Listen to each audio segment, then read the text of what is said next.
Okay, I'd like to call this meeting to order. This is the April 21st, 2026 meeting of the Capital Projects Committee. And welcome to everyone here. Just a little note before we start. Our city crews will be out in full force tomorrow, Friday afternoon, salting and getting the roads ready. So be careful to all citizens as they drive this weekend. Who knows what it'll be, but it looks bad. So let's call the meeting to order. We do have a quorum, got 3 of 5, so we do have a quorum. And we have an agenda. Do we have a motion to approve the agenda, or are there amendments to it? All right, we have a motion and second. All those in favor of accepting the agenda, say aye. Aye. Thank you, and it passes unanimously. Next, we have a copy of the minutes that were distributed beforehand to the committee. Do you have any questions or comments? Or if not, is there a motion to approve the minutes of August the 11th, 2025? I have a motion and second. I vote, all those in favor say aye. Aye. And it's approved as well. Next, we have citizens' comments. Did anyone sign up for comments? Okay, we have no comments tonight.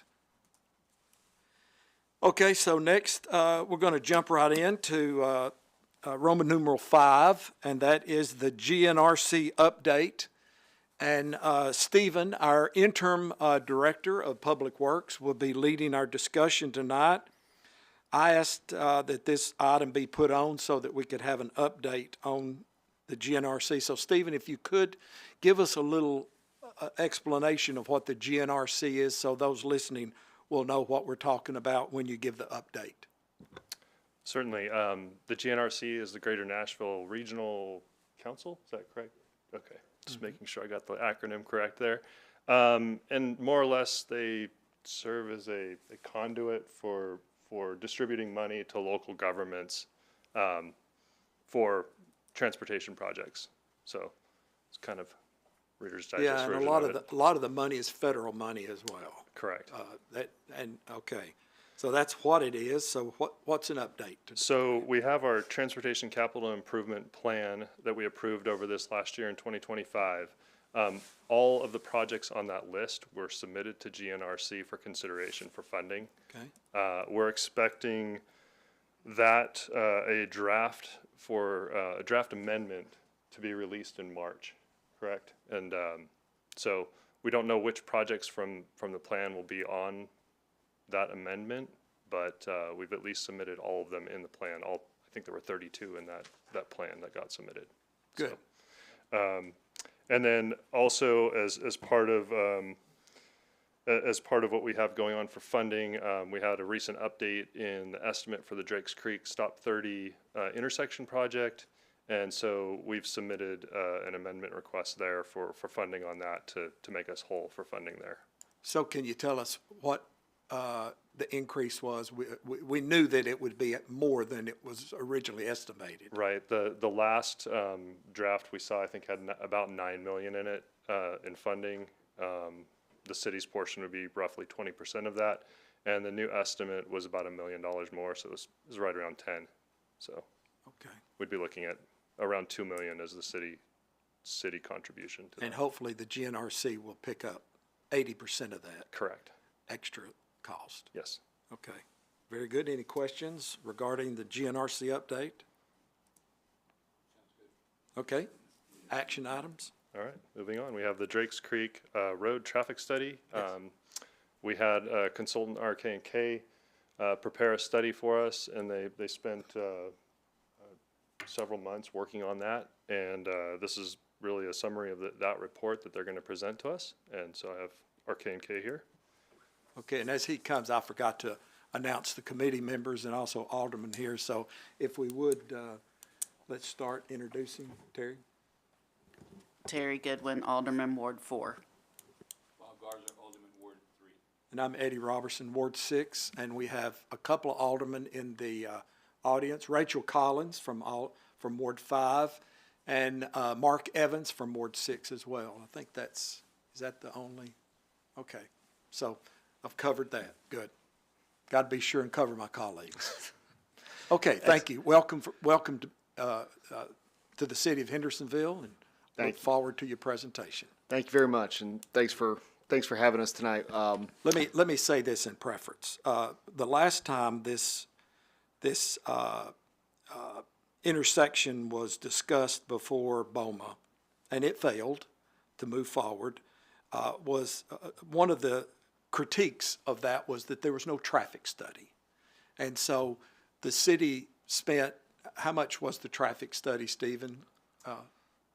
It's Cost-wise? yes. I don't have that number off. Yeah, it was rather expensive. $80,000? $70,000 so that we could get a traffic study to address that. So we have a fresh look at this intersection. And so go ahead with your presentation. Tell who you are and who you work for and so forth. Yeah, so Stuart Sandberg with RK&K. I oversee our traffic engineering group for our office here in Nashville. We appreciate the time, opportunity to look at this intersection, present to you tonight. Just to kind of rehash some of the basics, we've got our study areas, really those three intersections along Drake's Creek, running from Countryside down to Herman Harrison, including the Anderson intersection. I'm going to show a couple slides and then certainly be open to walking through what we've done and then open to any questions, of course. But a couple of quick sort of kickoff items for what's in the presentation. Number one is the purpose of this was really to look at the traffic study. We've got some concepts we'll show. Those concepts are very preliminary, so they don't have sidewalk, bike ped, so they don't show the full extent of what the impacts would be from a construction standpoint. They're just looking at the traffic and the lanes. And then the second element is that, we very early on looked at we had probably about 10 or 12 alternatives that we looked at very early on that were literally no more than Sharpie on map. And we really struck a number of them early on, including anything that would have realigned Countryside, simply because it's county facility as well as the additional crossing of the creek we were looking to avoid as well. So we really honed in on trying to look at the existing conditions and then where we could really address what we saw as the real issues at these locations. So one thing I'll say is that we did look at the safety data out here. In the last 5 years, there had been 9 crashes in this general area. Mostly angle crashes and rear end collisions. When we think of angle crashes, there were two injury crashes out here, so those are our most severe type. So we are looking to address that as best we can with what we're proposing. I'll briefly, I know those numbers are really hard to read, and that's the purpose is not necessarily to dive into the numbers tonight on this figure, but obviously we know that we have a good bit of traffic going along Drake's Creek, as well as decent volumes coming off some of the side streets, especially Anderson Road, and obviously coming off Avant Lane as well during some events. So that really formed the basis of what we were doing. You can see that Anderson intersection has today's worst performing movement. And then, of course, we're seeing queues. These are in feet, but if you think about that from a vehicle length, we're seeing queues of 5-6 cars on a regular basis during the morning and afternoon along Anderson, and then 2 or 3 cars for the other movements. So that's real painful for folks, especially if they're just trying to get through here. We did look at the future year based on the development patterns, the expected growth in the area. And it paints a very different picture when we go, even just 23 years into the future in terms of operations. There's a lot more red failing movements on here. We expect to see particularly that Anderson movement. When we look at potential delays on a per vehicle basis of 1,400 seconds, the reality is nobody's going to wait that long. That's going to become only going to further exacerbate the safety issues that we're already starting to see out there today, because folks are going to start trying to take smaller and smaller gaps in traffic to try to make their movements out of. So, that's really what we start looking at these unsignalized intersections, is as the delays go up, the likelihood is that drivers will start to get more aggressive and the safety issues will become more prevalent. So that really drove a lot of what we looked at. So we looked at a couple of different alternatives. The first one was to look at a coordinated signal alternative based on the how close these intersections are. It did involve a realignment of Anderson in order to get all the queue lengths without spilling back into the other intersections, so we could accommodate all the queues. We did see that these had a few movements operating at level service D, which for us would be right at the cusp of what we would consider acceptable. These are based on the 2048 numbers, so these are compared to that last slide with all the red and orange on it that we were looking at. So that was one, and you can see kind of how that laid out in that picture from a where the roads would be, as well as that would accommodate all of the queuing that we're seeing. But we do still see queues in the neighborhood of, in the future, 10 to 15 cars on certain movements as they wait for that light to change. So that was one of the things we looked at. So where would the light be? It would be, can't see if it's going to show up here. So at all three of these intersections, you would have a signal at each of the three. So at Herman Harrison, at Anderson, and at Countryside. So all three of them, they would be coordinated, would be the intention, so that once you started moving along Drakes Creek, you'd get through all of them. But you would have, for the side streets, lights at all three locations. What's the traffic volumes off of Herman Harrison? Today or in the future? Well, let's go today. Yeah, Let's absolutely. look at today. So today we've got about 20 vehicles in the morning and about 10 vehicles in the afternoon coming off of Herman Harrison. And we expect in the future that goes up very slightly, just to 25 and 11, because there's most of that area is built out. That's right. So it's just kind of baseline growth that you would assume, just based on everything that would happen. So the Avant lane, in your forecast for 48, did you anticipate park traffic? Because the city owns quite a bit of park area, so was that built in the forecast? So we talked about that a good bit with staff, and that's the difference between like an event at the park. We looked at how much capacity each of our alternatives would have built in for that, because when we're looking at the traditional AM and PM peaks, that doesn't necessarily account for when there might be events or big things going on at the park, right? That would be sort of your typical commute. What we did instead was on the back end, which isn't included in this, but to answer your question, on the back end, we looked at how much excess capacity would be in each of these alternatives based upon, what we would expect as sort of a surge of traffic coming off of Avant for park, events or big things going on at the parks that are up on that way. So that said, the movements do go up from about 60 cars in the morning and afternoon, which is pretty noticeable considering there's only about 25 to 30 in the AM and PM peaks with no events today. So the 23 years of growth, that's a noticeable increase in volume along that stretch. So there is some forecasted growth built in just for the regular commuting patterns as well. Any questions on that? So I don't understand such a small volume of traffic off of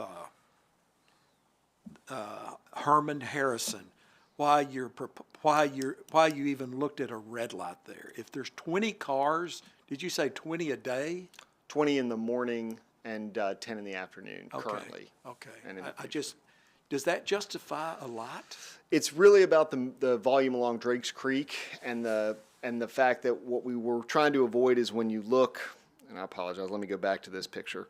When you look at signalizing the Anderson movements as well, it's just too close to not include that as part of the signal. You'd have another safety issue where vehicles potentially making a left would be going across a signalized movement. Vehicles coming out of Herman Harrison wouldn't necessarily know what their movement would be, so it presents a safety concern more than anything else, just because of the proximity to the Anderson intersection, more than the volume itself necessitating a signal. Of course, Anderson is the biggest. That's the biggest one. The biggest That's one. right. That's right. Yeah, and okay. So, yeah, not the volume so much as the potential safety concerns that brings about. And how many on the current were day, in the queue for the day on Anderson? Like going to school, taking their kids to school? So currently, so this again we're looking morning and afternoon. So currently coming off of Anderson, it's about 190 feet. So that's, if you think about 20 feet per vehicle, we're looking at 9 or 10 vehicles in the morning and about 6 or 7 vehicles in the afternoon. And again, that's consistent, right? So that's not just at one point. That's a consistent queue built up. Thank you. Yeah, Are you question. saying there's more at Herman Harrison than Anderson? No. Or is it just 9 in the morning at Anderson, and there was more at Herman Harrison? No, just, I'm sorry, vehicles in the queue. There's a much heavier volume, right? Anderson, on a volume perspective, has almost 385 vehicles in the morning and almost 230 in the afternoon. So just how many are built up at any given time in the queue over the course of that hour is about 9 or 10.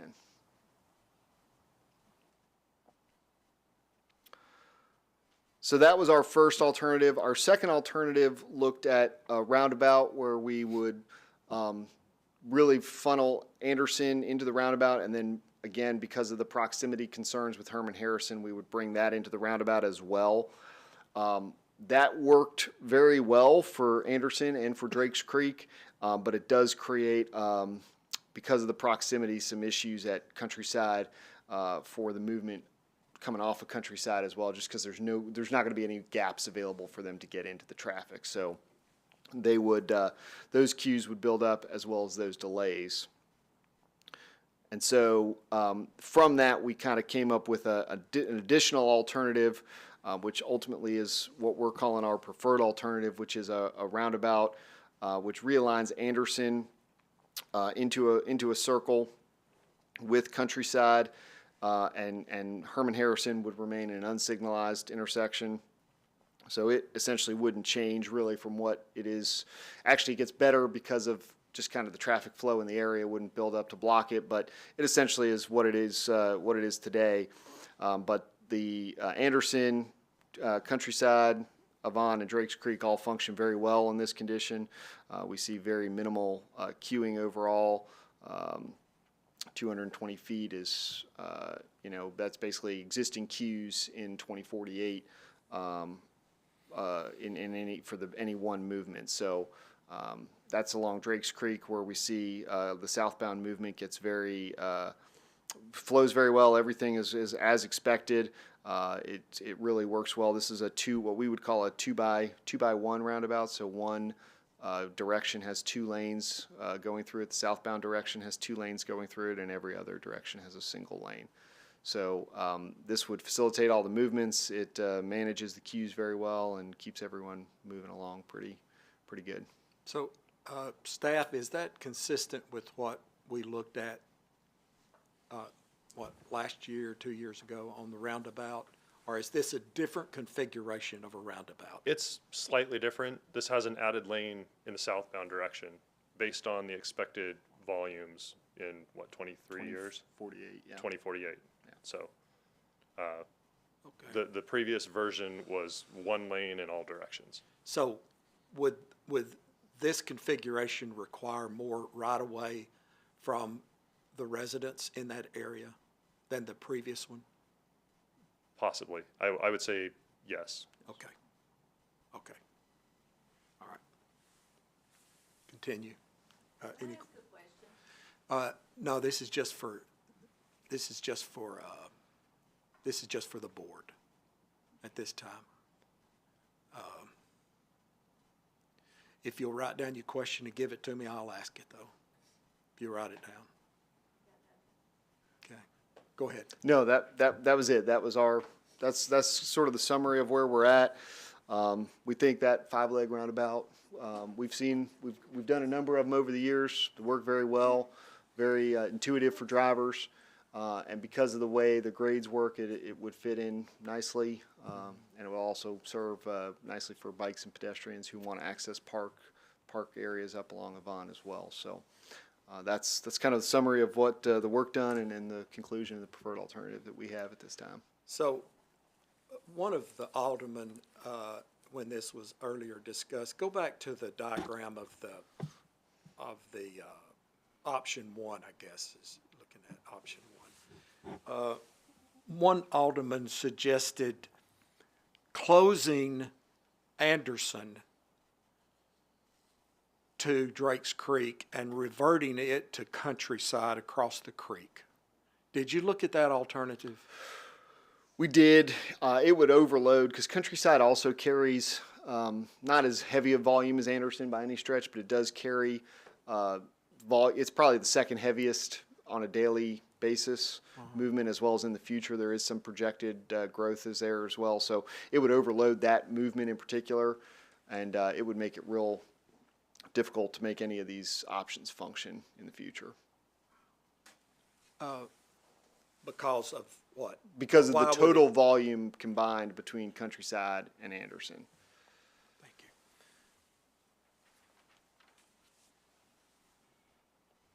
Because the alternative that that an alderman suggested would be make that actually a true four-way intersection. But the county would have to give us permission to do that. Correct. And I don't know if they would give us permission to close Anderson and revert all traffic into that neighborhood intersection. Right. I don't know if they would, but you didn't even put that as an alternative because of the reasons that you mentioned. Correct. And you do get some benefit, whether it's you get some benefit by separating Anderson and Countryside from a volume standpoint. If you overload it, you're probably going to end up with, in order to get the same level of operation, you're probably going to end up with a similar sized alternative in the grand scheme of things, just because of the number of lanes you would need to facilitate the total volume coming off of that leg or going onto that leg. Did you count the cars? We did. Hit that intersection? We did, What's yes. the count? Because we've seen or heard numbers that TDOT estimated, or their count was 10,000 a day, I believe. So I was just wondering what your count shows. We did not do a daily count because from an operations standpoint, when we look at the traffic operations like we've shown in this presentation, it's really, you're looking at the 2 peak hours. There is no methodology for analyzing traffic over the course of an entire day. We count a 13-hour count is what we do. We try to capture the 13 biggest hours of the day being from 6 a.m. until 7 p.m. To try to capture the AM, the morning and the afternoon rush, as well as any kind of midday peak, especially if you got as we've got schools in the area, et cetera. But we don't the daily volumes, that's not something from an engineering perspective that's utilized to analyze traffic flow. So you only took snapshots of the morning and afternoon peak hours. We took a 13-hour count, so it was consistent all day long, basically. So the only hours we didn't count was from 7 p.m. until 6 a.m. So overnight, basically, in the after sunset, nighttime hours. Okay. So I have a question. Sure. So what good does it do to add an additional lane to the roundabout if you can never widen the road through Durham Farms? Durham Farms, so that's a good question. It is. It's really to help facilitate the traffic because you have volume that ultimately wants to get through there. So you're just trying to, you do have 2 lanes coming down Drake's Creek in that area. You have enough space to get 2 lanes coming down Drake's Creek in that area. So it helps facilitate that heavy southbound movement coming out of Durham Farms, coming down Drake's Creek. And it also helps provide just a little bit more capacity in the roundabout to facilitate all the volume in the future. So you have the pavement available today in that location. It's not about 2 lanes. It's really, in the way roundabouts function, you're looking to try to get as many vehicles through those heaviest movements as possible. You're trying to minimize the queue. The queue building at a roundabout is what really kills its operations in the long run. So we're trying to manage that queue by utilizing the pavement that's there currently at the intersection itself to try to help just clear it through the circle. Any other questions? No, I really appreciate this detailed report here, though. Yes, yes. So we have a couple of aldermen. I know this does affect Ward 5 and Ward 6. So any questions from the aldermen in the audience? You didn't come up with any cost estimates, We've not, did that you? was not part of our exercise. It was just to develop an alternative at this point. Yeah. I'll ask just a couple of questions, to kind of clarify the question that she asked. Do I understand when you're saying, We might need you to come to a mic so that it can be recorded. Sorry. This is fine.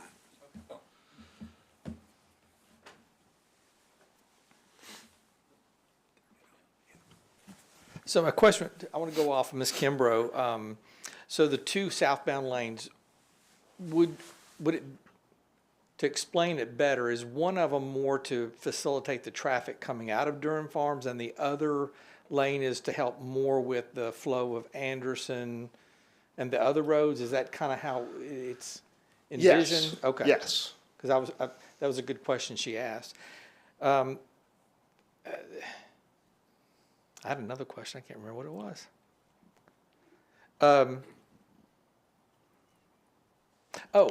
When you mentioned about the counts, he asked about the counts. And so how many cars were there in that 13-hour?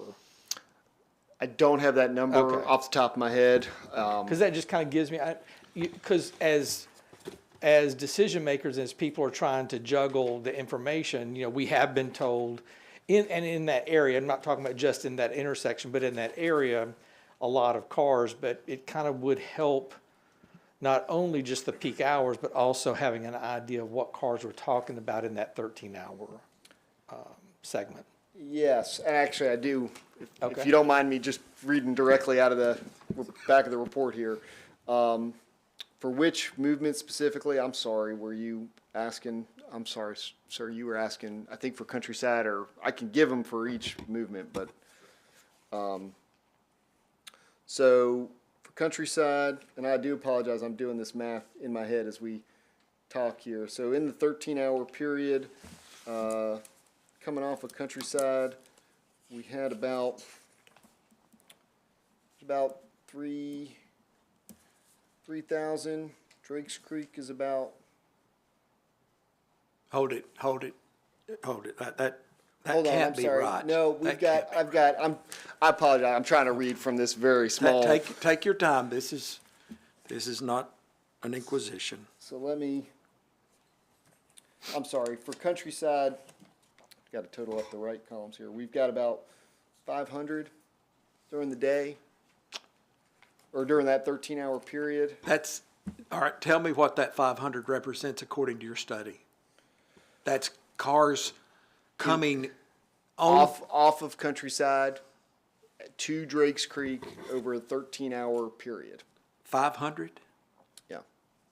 And what day was that, that sample taken? April 22nd of 2025. I think it had to be a Tuesday, Wednesday, or Thursday. I just don't know. Yeah, because Countryside doesn't have what, but about 40 homes, do they? 24 homes. So they were really moving that day. But anyway, that's us. Huh? 38 cars an hour. Yeah, that's. Does that pass the smell test to you as an analyst? With only 24 homes, 24 homes, 500 for 13. And you had equipment set up, is that correct? Correct. To measure that? Hold on once. 60.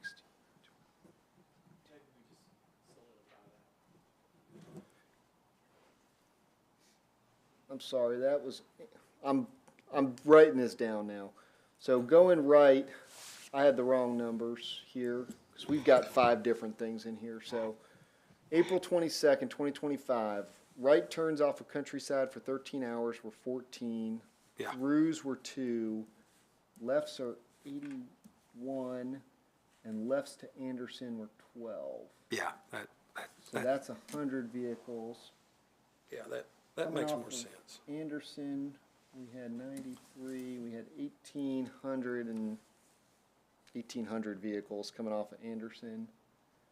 Drake's Creek had a couple thousand. I'm not going to try to do that math in my head real quick here.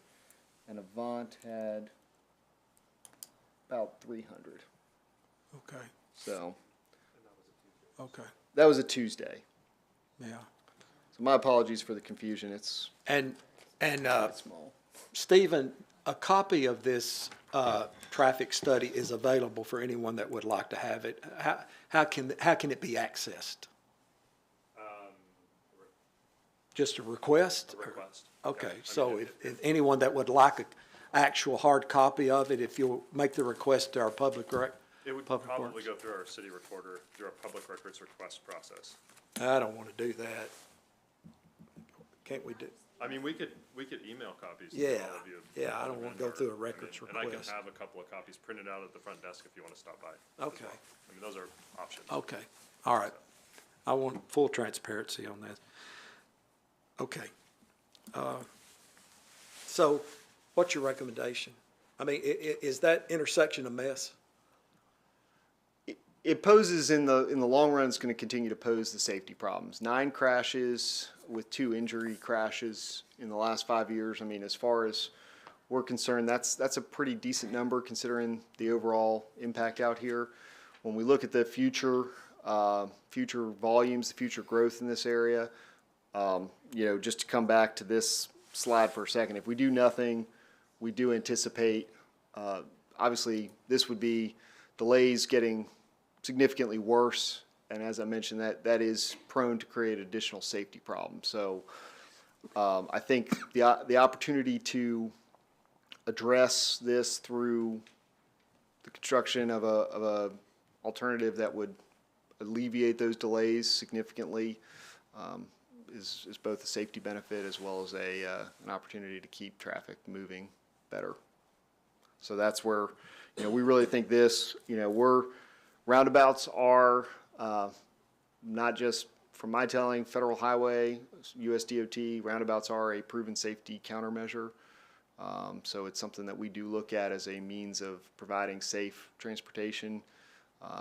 They are the crash reduction from a traditional 4-way stop to a roundabout is about 90%. Reduce speed too, I believe. Reduce speed, yeah. So that big reduction in crashes and a very large to almost 100% reduction in injury crashes.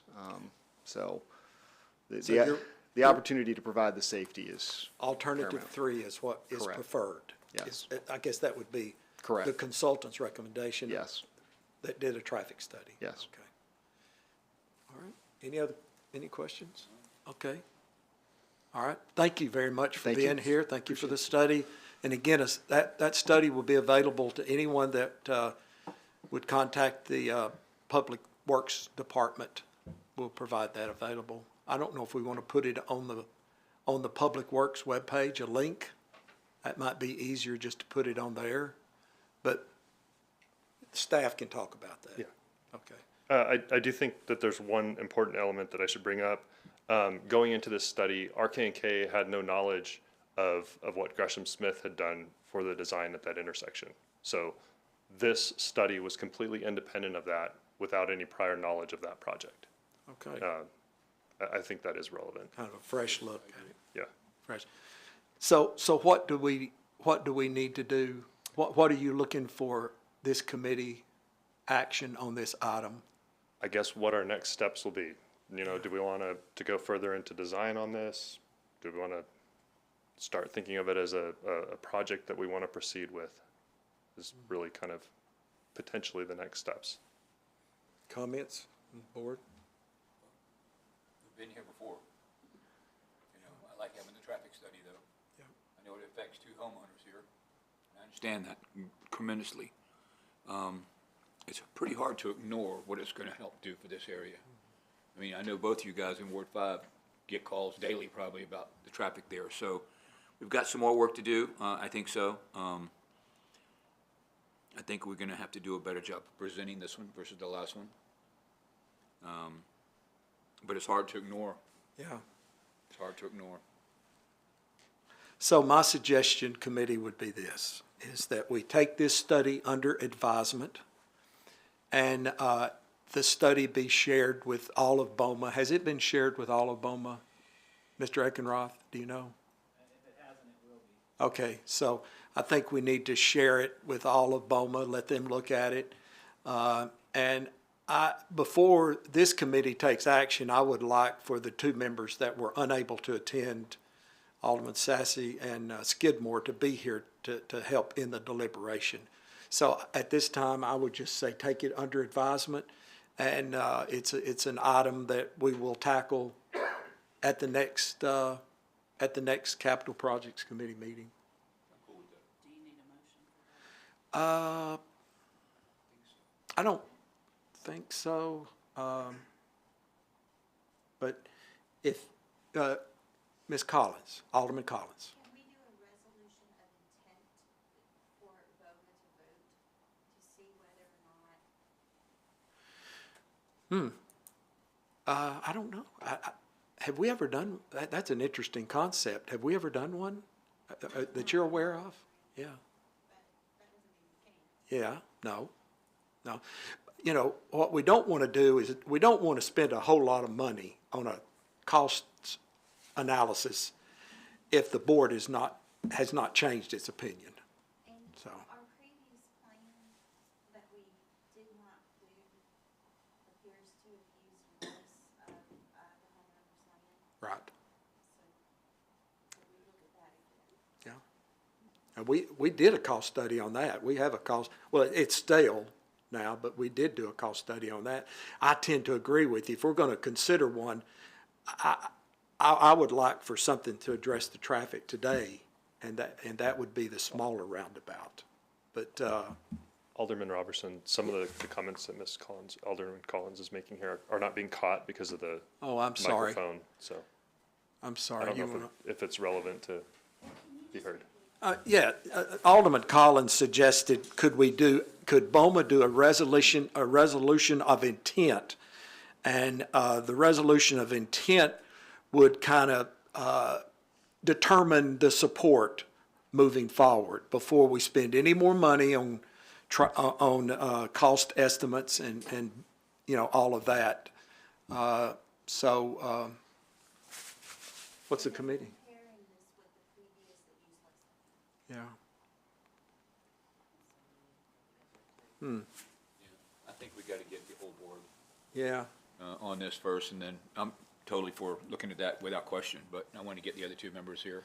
Yeah, I for sure, I wouldn't want to move forward taking this to BOMA if we didn't have strong support on this committee, you know, of all the chairs of the committees. So let's take that under advisement as well, a resolution of intent. And at our next Capital Projects Committee, we will put this an item for action on, you know, what do we need to do. I do think that we do need the full committee here for that, I agree. you know, and representing Public Works and Budget. Those are two important committees, chairs that we need input. Okay, does that satisfy staff at this time? Yes, Okay, all right, thank you. you're welcome. Moving forward, next item. All right, the next item on the action items list is the Stop 30 widening project. So to do a little summary of what has occurred out there this last fall, end of summer, fall, we did 5 culvert replacements, repaved the road, restriped, and regraded the shoulders. Followed that up with some sign replacements for curves and for curve warning there for the hill as well. That leads into this falls as project number 10 on our transportation capital improvement plan. So We had a concept that was prepared. This involved widening the roadway to have a 3-lane section, basically a center turn lane, and medians, landscape medians, where we didn't have entrances into some of these neighborhoods along Stop 30. This plan has already been put together, this concept by Kimley Horn. So what we're looking at is how to proceed with the next steps on this project. We have a couple of different options. We have kind of the do nothing option at this point in time. We already have a preliminary concept that we paid for. We can use that for any future developments along Stop 30. If a developer wants to come in, they would have to more or less build to this concept that we put together. The second option there is a basic road design to have Kimley Horn put together for us. The cost on that would be roughly $128,000 additional to what we've already spent. And the concept behind this would be that they would further analyze the road design and profile. And again, this would be something that could be used as the basis for any future developments to design to. It would have a little bit more detail than the concept that we have now. Might give us a little bit more information on, what future right-of-way needs we would have. It would be something that developers could use to build and connect any of the developments along the way that occur. And then the last alternative there would be a full design bid-ready document. That's estimated to cost $715,000 for the design work alone. And then the construction cost for that build-out is roughly $20 million. So that $20 million is the estimate from the projects that we submitted to GNRC. So. And that $20 million project for Stop 30, is that for the entire length of Stop 30? That would be from the New Shackle intersection east all the way to connect with the intersection project that we are expected to put out to bid this summer for The Stop 30 Stop 30 Drakes Creek intersection. Raising it up? Yes. Okay. It would tie those two intersections together, widening between the two. And the design would be a 3-lane road with turn lanes into the neighborhoods. Correct. It would have medians down most Yeah. of it, and Would then it- we'd have openings in the medians with left turn lanes to come in and out of any developments that are along there. Would it have curbs and gutters? The design that was concept design did have curb and sidewalk on one side of the road. I think on the side of the road that is currently Undeveloped. undeveloped. Undeveloped. The undeveloped part there has already come to our attention before with not a convention center, but a conference center, and that got voted down.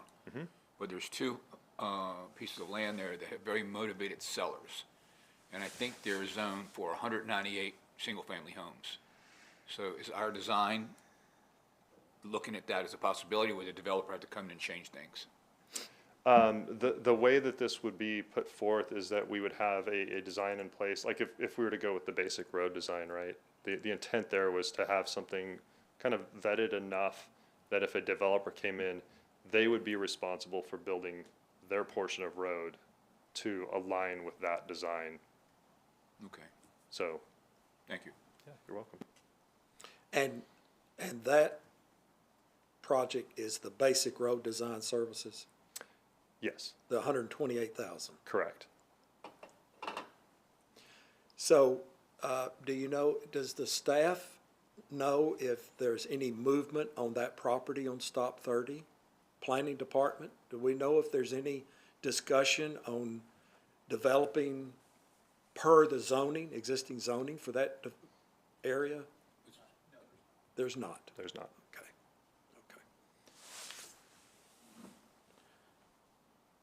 So, do we have the money for it? We'll know when GNRC gets back to us. Yeah. So, I guess that's a question for staff. if we selected the basic road design to come up with something that if the land is developed, this is what we could hand them to tell them this is what's expected, correct? Yes, that is what we were intending to use that for. So, Mr. Eckenroth, would you please come forward? Question.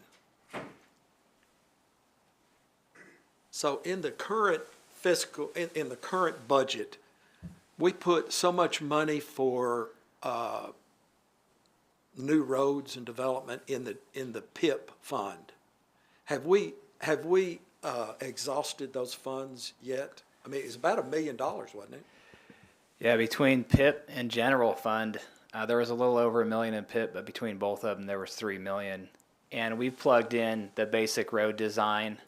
That's kind of what we've programmed for this year into there. So we did account for some additional design where we could hand a developer, hey, here's road widths that you have to design to, and then they could build it out. We do not have the $715,000 or the $20 million, but we do have that basic road design service included in our 10-year plan that we are planning to design this year. Perfect. Any questions, comments? From the audience? Any comments or questions regarding Stop 30?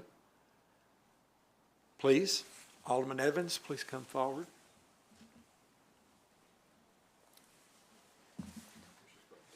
Oh, yeah. So just a clarification, when you said the $20 million and it's the whole, does that include improvements of the intersection at New Shackle and Stop 30?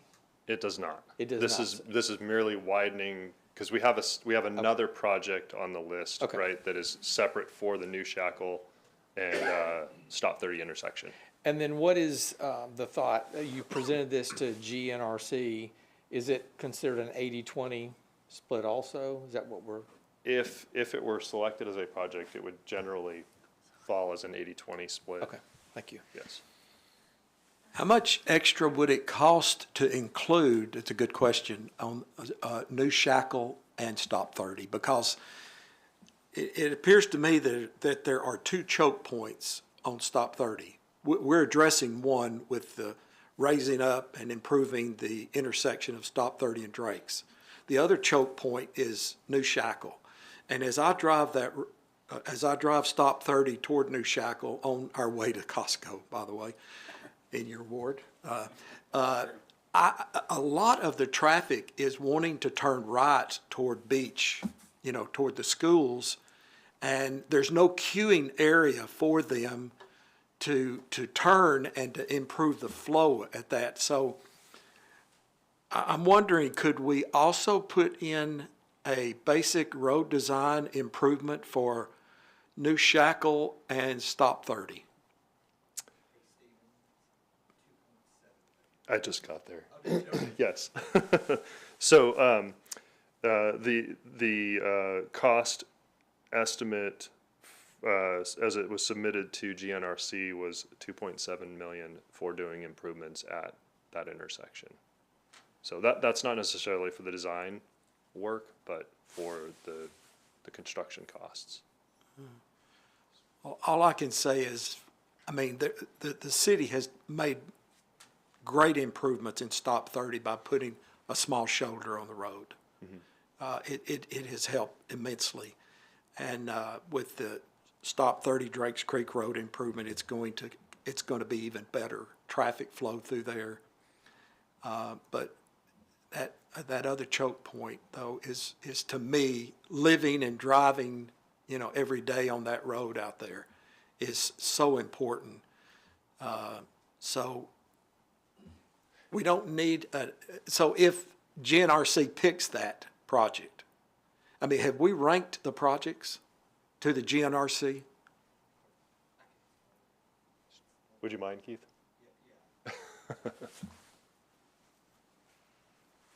Keith Free, our Director of Planning. Yeah, Mr. Chairman. We went through the process for the Regional Transportation Plan. We call it the RTP. And then off of the RTP comes the Transportation Improvement Plan. That's the TIP. and that's where the money is in the tip. So all of our large projects that we have funded through that, they're all in tips that were from years ago. And then so a lot of the transportation capital improvement plan, where we submitted those 32 or 30 plus projects into the RTP, then all of those are being considered for the tip. So it's very, very possible. We've been very strategic over the last several years to get to this particular point in time. And we're hopeful. We don't know yet. We'll know in the next couple of months which projects rank and get funded. But we feel like we're going to have a lot of projects that get funded in this next cycle. So my question was, did we rank the projects when we submitted them to GNRC? Yeah, they rank them. They rank them. Yeah, they have a very complicated system of ranking that we have a limited understanding, but we've got actually a pretty good understanding of how they rank it. And then that's how the ranking comes out. This particular project, appears in the early draft of the rankings for the tip, Yeah, but it's not the final. That this particular project is right on it looks like it possibly could get funded. Which one? This one we're talking about. Stop 30. Not the intersection, but the Stop 30, the less than 20 million to do the whole thing. Okay. The intersection itself is a little bit lower on their particular ranking, but their ranking is what's going to drive the funding. Okay. Okay, thank you. So it's my understanding, Stephen, what you need is for us to make a motion on one of these three action items, correct? Yes, that is correct. And we heard that Mr. Eckenroth said that we've already included the basic road design services, kind of a blueprint, I guess, that we can give people that want to develop that land of what we expect. So I guess I'm looking for a motion, I guess. This is on the basic road design? Yeah, Yeah, I'll make a motion that we send that forward. okay. I'll second. All right, have a motion and a second to do the basic road design services for Stop 30. That doesn't mean we're going to begin anytime soon, but this is the beginning of a major improvement for Stop 30. So we have a motion and second. Any more discussion? If not, all those in favor say aye. Aye. It's approved unanimously. Thank you, Stephen. Great, thank you. Next item. All right. So the next few slides are our 10-year transportation capital improvement plan and kind of where the status of them is in as far as whether we're in traffic analysis or design or all of that, and plus the current year estimate of spending on those. These estimates, just to note, they are not a construction cost estimate. They're for the analysis and design services. So just kind of running down the list, project 1, we've already completed that. Project number 2 is the West Main Street Access Management Plan. We currently have traffic analysis on that. The estimate for those services is $450,000. Drakes Creek and Anderson Road, we just discussed this project rank 3. The Stop 30 Drakes Creek Road intersection, we are in permitting and right-of-way, so environmental permitting and right-of-way. And as you all may have heard, we finally closed on Tract 7, and we are working our way through Tract 9 now. Is that the cemetery? That is the cemetery. So we're in the process of getting an appraisal on that and seeing where that takes us. Have we determined who owns it? Who the owner is? We have no known ownership of that. No Yeah. one's claimed it. Okay. Yes. Will that slow up the project? We're hoping that it falls in line with the permitting process and that we're able to get through that acquisition. Whatever it ends up being, might end up being a condemnation. I'm not certain, just because we have no known owner. We're hoping to get through that in the same timeline as the permitting. Okay. That's the current hope. So,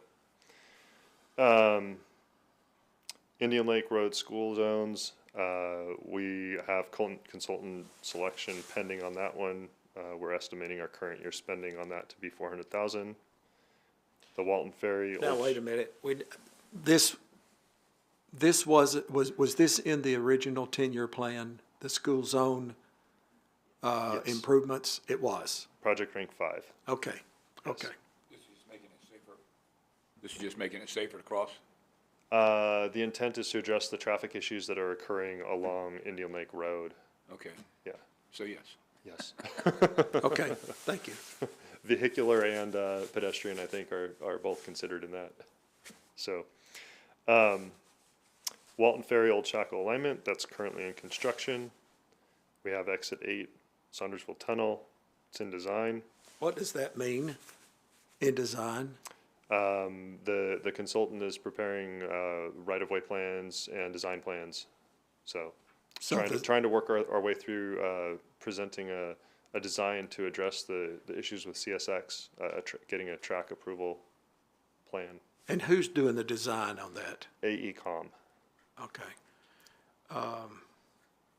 And we don't have a cost on that.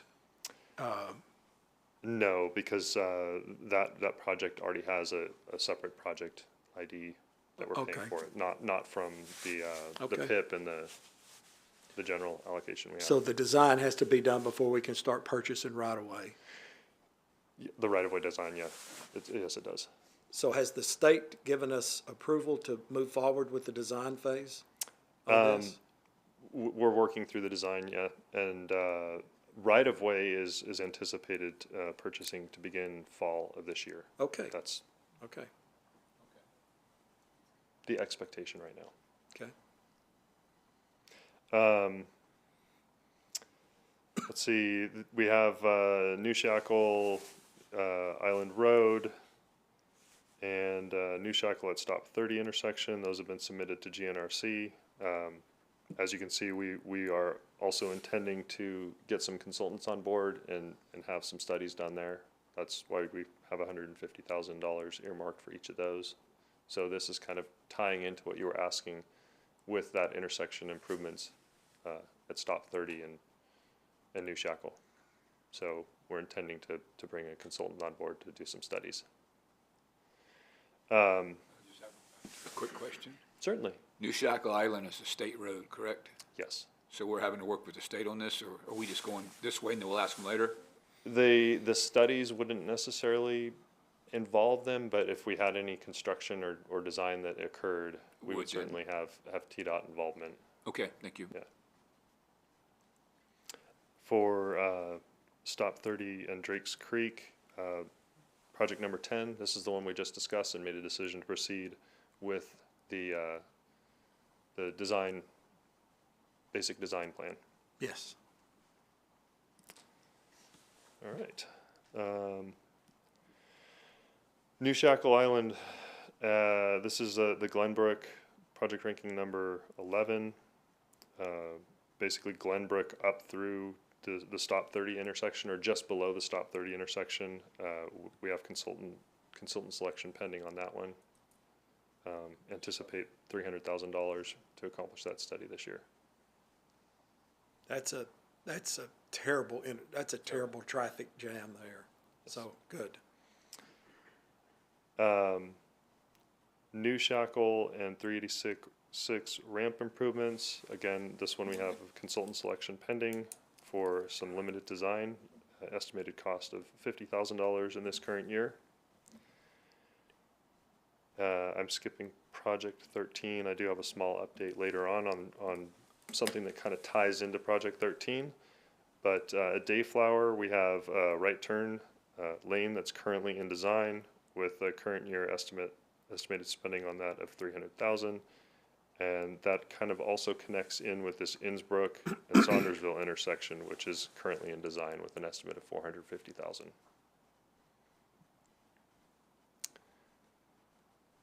Any additional questions on this slide before I move on?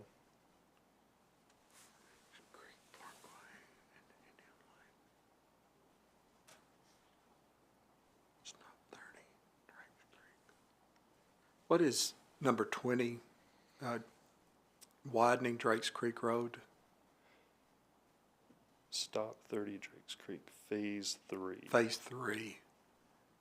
So I believe this is a widening project from the Stop 30 intersection on Drakes Creek Road up to Avant. Okay. And this includes the roundabout.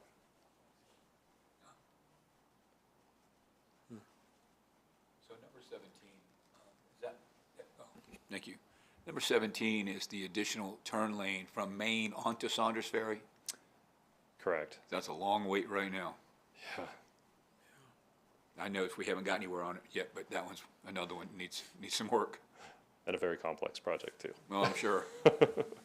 Maybe we could get Elon Musk to do a tunnel under there, you know.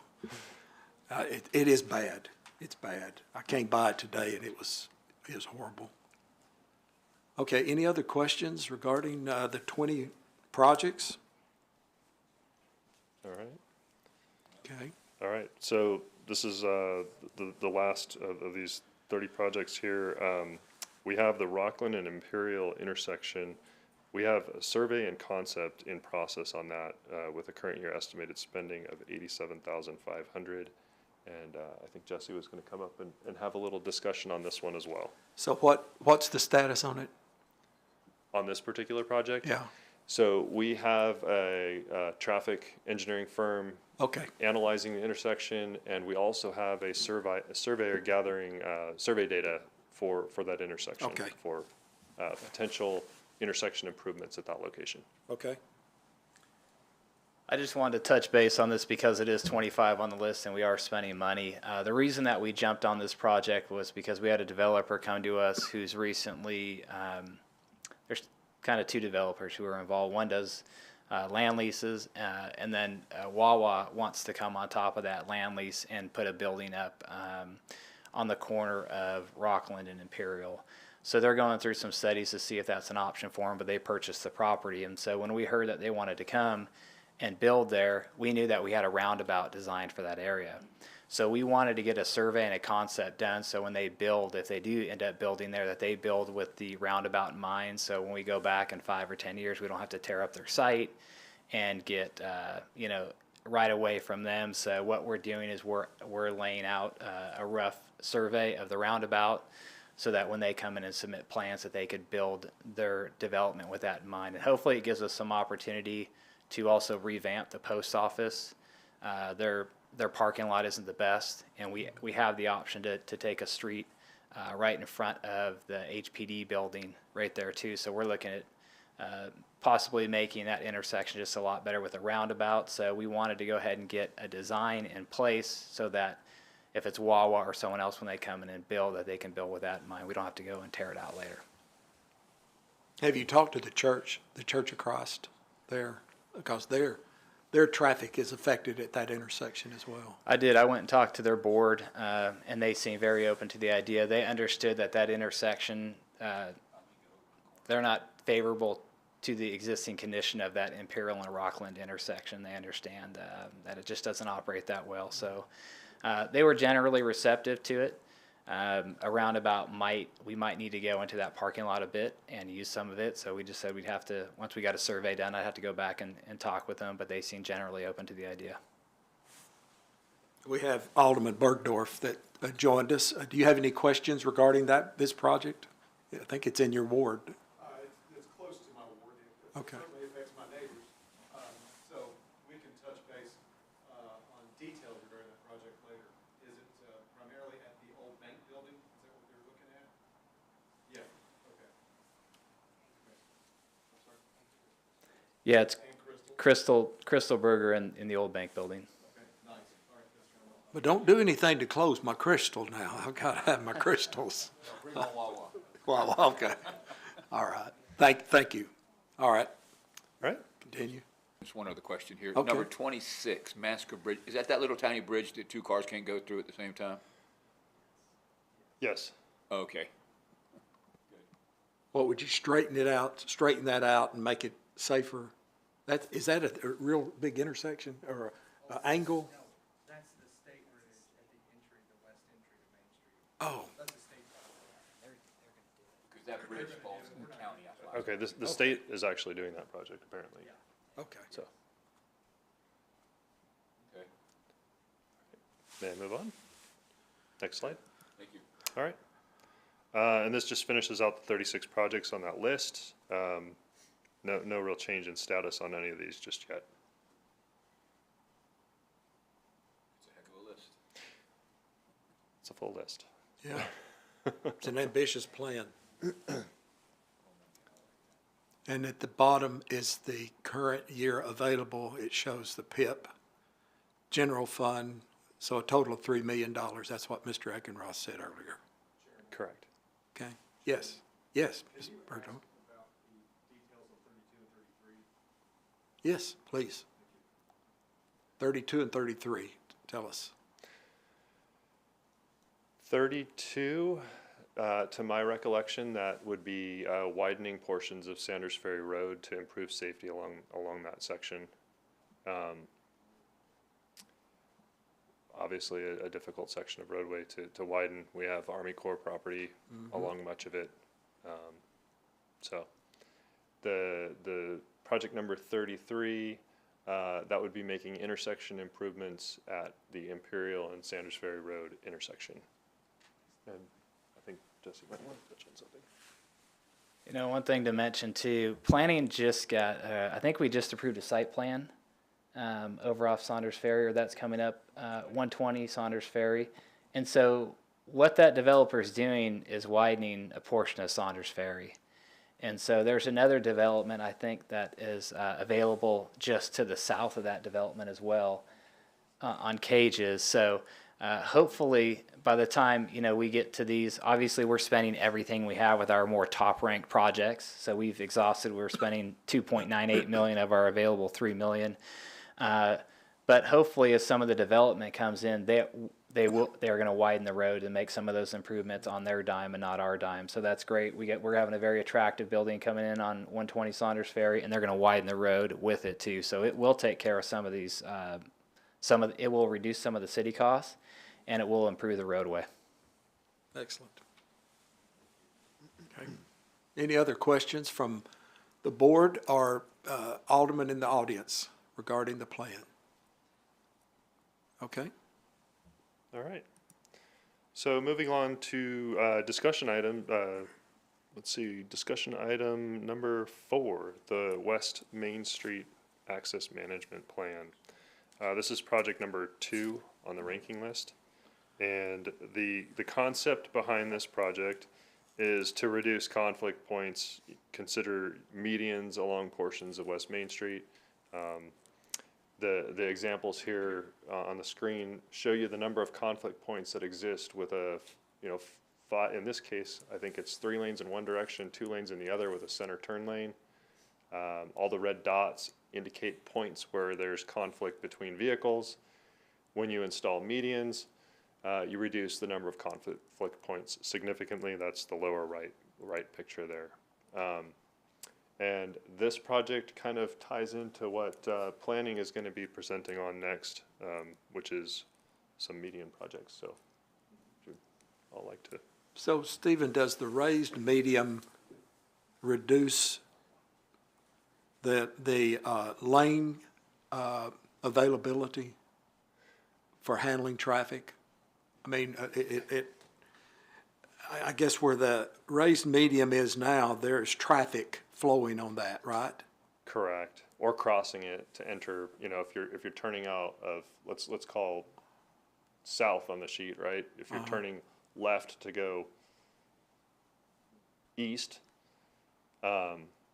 you would cross that median. And so the medians potentially eliminate that move and force you to go to a consolidated point to make a U-turn or make a turn. But it doesn't reduce the capacity ability Not necessarily. of this stretch of Main Street. Correct. Okay, I wanted to make sure that we're not doing anything to reduce the capacity No. of traffic. And I guess I should have noted also that this project is currently in the traffic data collection and study phase. So, Okay. yeah, we do have a consultant on board that's doing that right now. So at this point, I'll turn it over to Timothy. So this project dovetails into a project that originated out of the Westlake plan, which the primary purpose of that, which of course was to identify future land uses.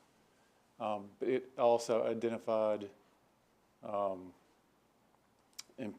suggested improvements in the Westlake area along West Main Street to further investment in that area, to generate interest and improve the aesthetic component of that.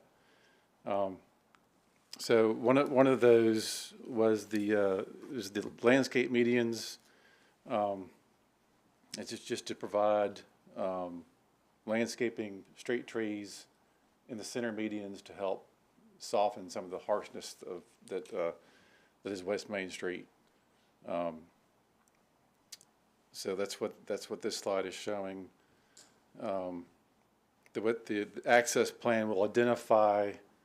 I think it'll prioritize locations for these potential medians.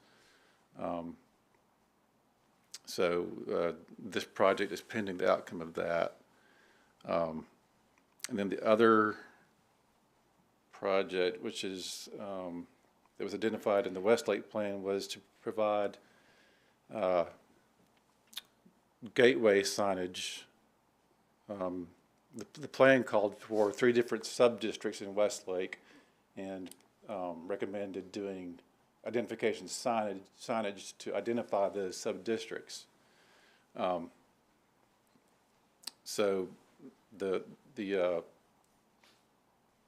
first project that we looked at is a gateway sign for the west side of Hendersonville. Now, y'all are familiar with that, the existing welcome sign that's over there, right before you get to the Speedway and the marine place. That sign has served its purpose. It doesn't really, it doesn't leave an impression. I think it says welcome, and I think it says thank you on the back of it. We thought it was important to improve that, to come up with a different concept that does a better job of conveying the special place that Hendersonville is, and also gives people that are entering from Rivergate a immediate identification point that, hey, we're coming out of Rivergate, we're entering this different place. So through a existing design contract that we had with Gresham Smith, we commissioned them to come up with some concepts for some signage. They have a sign expert, environmental graphic designer who has a lot of expertise in doing signage, not just signage, but wayfinding packages for international airports and places like the Mayo Clinic and HCA, these big institutions, where they're not just designing signage, they're designing messaging that carries and conveys the kind of the ethos and the purpose of these institutions. So we gave this project to David Park, who works for Gresham Smith. He got real excited about it, came up with some different concepts. I think he tagged really quickly some design principles that would tie into what Hendersonville is. And this is one of the concepts, the one that we thought kind of hit all the marks we were looking for. The main one being it grabs your attention. This is not like anything that I've seen in any community in Middle Tennessee or even Tennessee. It's unique. So from that standpoint, I think it's worthy of a gateway sign. It's got a lot of height to it. This particular image, the one on the right, it's a 23-foot tall sign. The one on the left is shorter. One of the big advantages to it, though, is the small footprint. The footprint is, we were initially just looking at a gateway sign just for this side of town, but with this footprint, this is easily replicable to other areas in town. So if we did identify other areas like on the east side or north at different gateway points to the city, this is something where we could easily find a spot within our existing right-of-way to do more of these. So Tim, is this the staff's vision of what East Main will look like? West Main.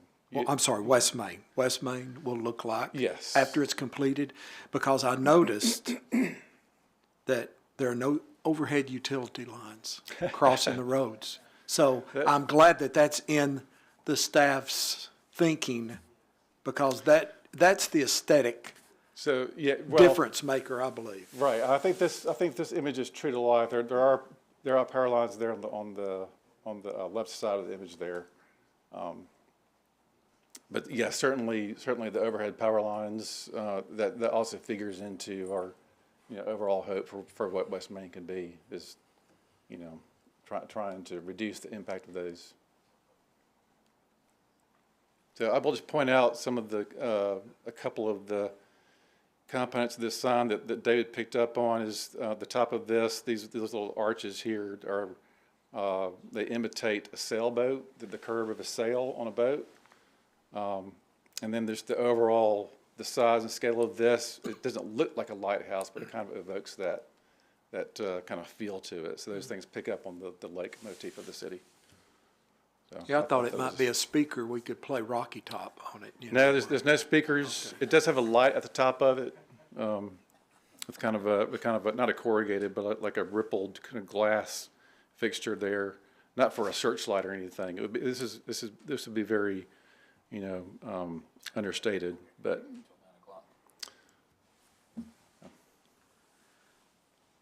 All right, do you need our action on this? Any of this? I think a recommendation would be good. Yeah. A recommendation on the signage?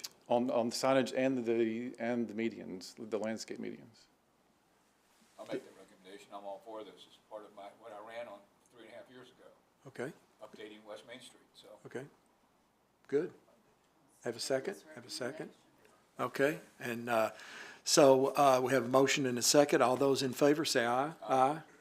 Passes unanimous, so good job. Thank you. All right.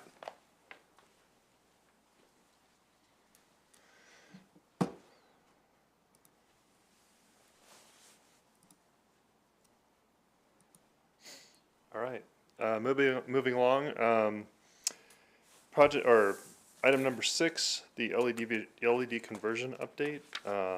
This project is currently going into construction.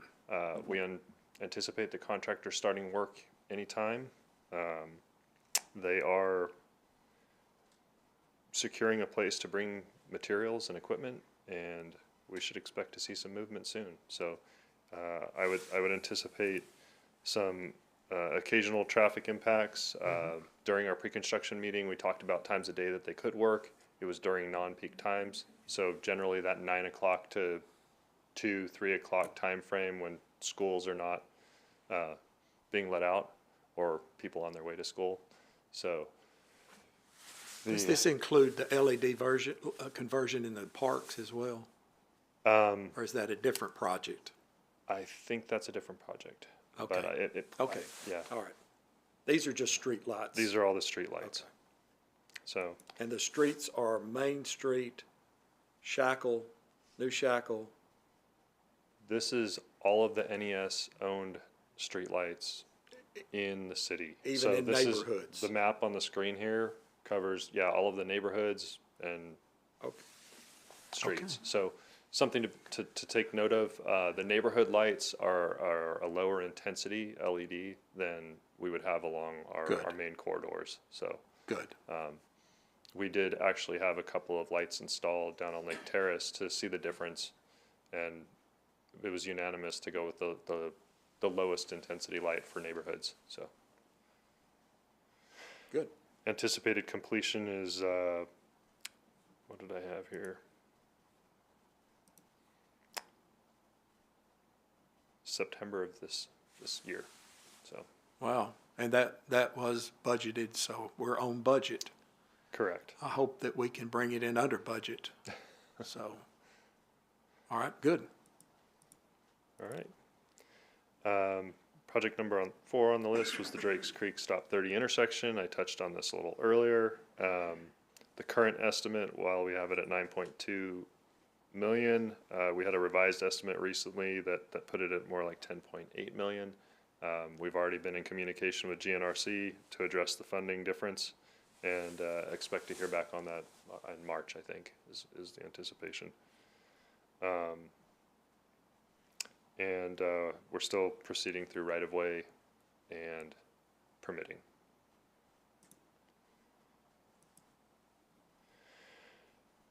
Cherokee Road Culvert, I mentioned this during the list of capital improvement projects.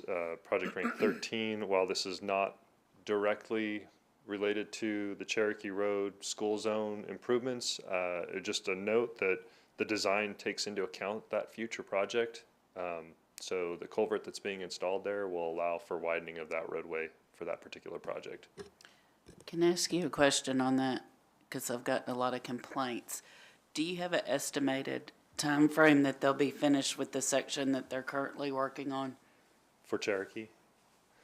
I don't. Other than what's on this list, we have an estimated bid letting in 2027 with the groundbreaking that same year and completion by 28. So, But with the work they're currently doing, the digging and all, right, you don't know how much longer that will be this is on Cherokee, or are you talking about on Cherokee? Cherokee? I don't know if I'm familiar with which area they're digging. Oh, the utility relocations. I'm sorry. I don't know the estimated completion on that with the utilities. I apologize. That's I can okay. look into it. Please. But I unfortunately, we don't really have a whole lot of control over timelines with the utility companies, but I can check. Thank you. Yeah, you're welcome. Exit 8. We're currently in the right-of-way phase. Again, we expect September of this year, I think, to begin actual acquisitions. So, estimated groundbreaking in 2030. So, Stephen, I had heard that the staff was suggesting that we get a lead construction manager. That'll be after the right-of-way acquisition. That'll be once we begin construction. Is that correct? Well, we do have a city representative project management team on board right now that is tracking progress on this project and helping city staff. So we do have that going on. Is that what you're referring to? That's an outside help. Correct. On this big project. Yes, correct. To make sure that that the consultant stays on track with schedule and meets our delivery timelines, because funding for it is very tied to these timelines. So I know that we were I think the mayor was trying to get this money released quicker. Have we had any success on that at the state level? Okay. No. Okay. All right.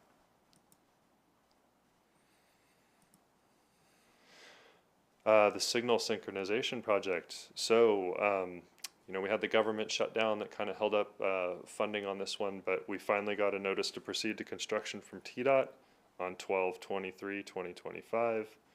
The consultant is currently updating construction documents and plans for this and preparing the bid package for advertisement. So Excellent. we're hoping that will occur very soon.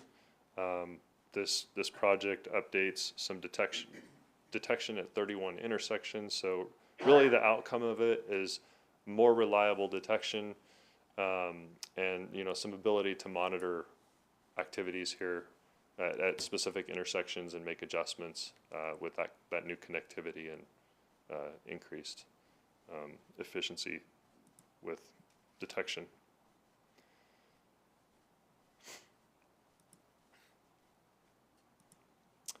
All right, the West Main Street ADA improvements. This project, we received notice to proceed with funded right-of-way from TDOT on 12/5. We had a kickoff meeting for that on 12/22. And the project includes upgrading pedestrian facilities on West Main Street. So like a lot of the curb ramps at intersections, we'll be upgrading those. And some of the non-compliant sections of sidewalk will get updated.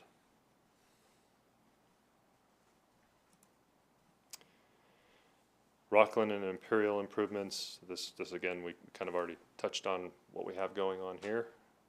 We're in the data collection and intersection analysis phase along with a survey.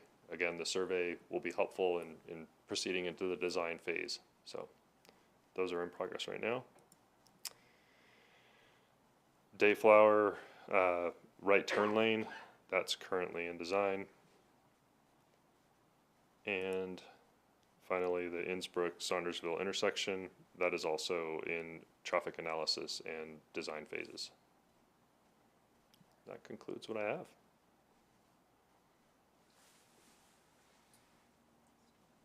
Okay.